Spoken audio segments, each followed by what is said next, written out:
Magandang buhay! Nandito po ako para maghatid ng isang kwento na magbibigay ng kaaliwan sa inyo habang nagtatrabaho o nagpapahinga. Ang kwentong ito ay katang-isip lamang. Kung may mga kapangalan o nag-uugnay sa kanilang buhay, ito ay hindi sinasadya. Handa na po kayong makinig? Ang pamagat po ng ating kwento ay Another You, Another Me. Dito lang po sa Ang Mga Kwento ni Aling Tinang. Maingay at masayahin si Elaine. Dalawa lang silang magkapatid at parehong babae.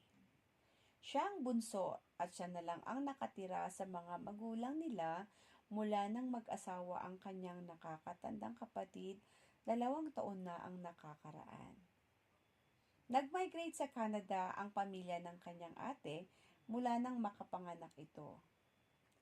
Ang kanilang ama ay nakatapos ng agriculture at namamahala sa sarili nilang lupain na 10 hektarya.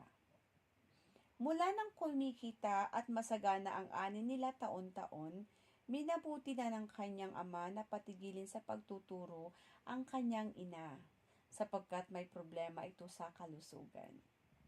Minsan-minsan lang namamalagi ang kanyang ina sa kanilang tahanan, sapagkat ang gusto ng kanyang ama, kasama niyang parati ang kanyang ina sa pag-aasikaso ng kanilang sakahan.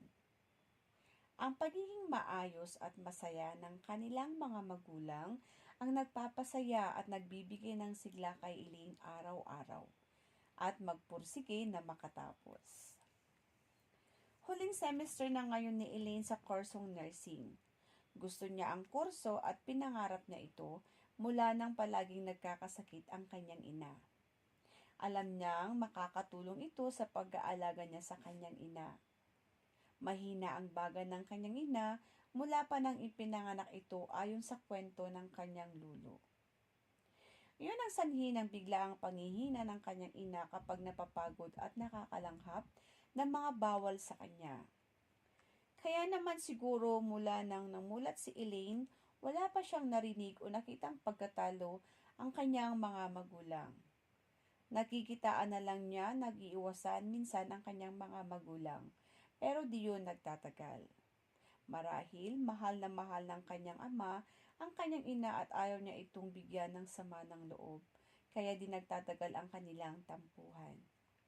Ika nga ng kanyang ate, ang away daw o tampuhan ang nagbibigay tatag at tamis sa isang relasyon. Nangingiti niyang naalala sapagkat sa edad niyang 21, di pa niya ito maipaliwanag kung totoo nga o hindi, sapagkat hindi pa niya nararanasan ang umibig. Mula elementarya at sekundarya, ang nasa isip lang kasi niya ang makauwi ng maaga at makasama ang kanyang pamilya.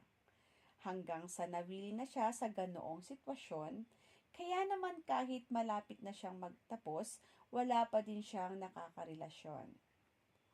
Marami ang nagkakagusto kay Elaine, kaklase, at mga professor nila.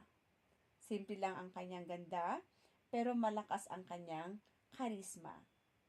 Hindi rin siya katangkaran dahil namanan niya ang height ng kanyang ina na katamtaman lamang. Ang kanyang ina ay isang Highlander. Maputi at maganda ang kutis. Maganda ang kanyang ina at namumula-mula ang pisngi. Press powder nga lang ang gamit niyang kanyang ina. Ayos na yon kasi kagaya ng mga purong igorota, sadyang magaganda at minana ng kanyang ate. Ang kanilang ama naman ay isang lowlander, matangkad. 5'8" ang kanyang height. Balingkinita ng katawan at moreno. Di kagwapuhan ang kanyang ama, pero malakas ang karisma. At ang karisma na yon ang palagi nilang sinasabi na kanyang namana at ang kaputian ng kanyang ina. Nakapagpatayo ng sariling bahay ang kanilang mga magulang sa Itogon, Benguet, at ito ang kasalukuyan nilang tirahan.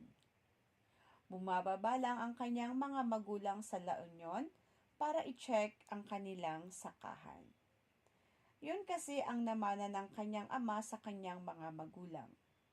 at ang kanyang ama na namamahala mula nang pumanaw ang mga magulang nito. Sapagkat nataon naman, nag-iisang anak ang kanyang ama. Di kagaya ng kanyang ina, na 8 silang magkakapatid at 5 ang kanyang ina. Sa Baguio State University, sa Trinidad Benguet, nag-aral pareho ang kanyang mga magulang at doon nagkakilala at nag-umpisang mamuo ang tamis ng pagmamahalan. Sa 8 taon na relasyon, nagpasyang magpakasal ang kanyang mga magulang. Nabitin po kayo, no? Natin pong sabaybayan sa susunod po natin pagkukwento kung ano po yung karugtong ng kwento ng buhay ni Elaine. Maaring malaman ko po kung ano po yung mga komento po natin, yung mga comments po natin. Maaari po nating ilagay po dun sa comments po natin. At pwede din po nating i-share. So, baybayan po natin ang ating kwento. See you po dito lamang po sa Ang Mga Kwento ni Aling Tinang. Maraming salamat po.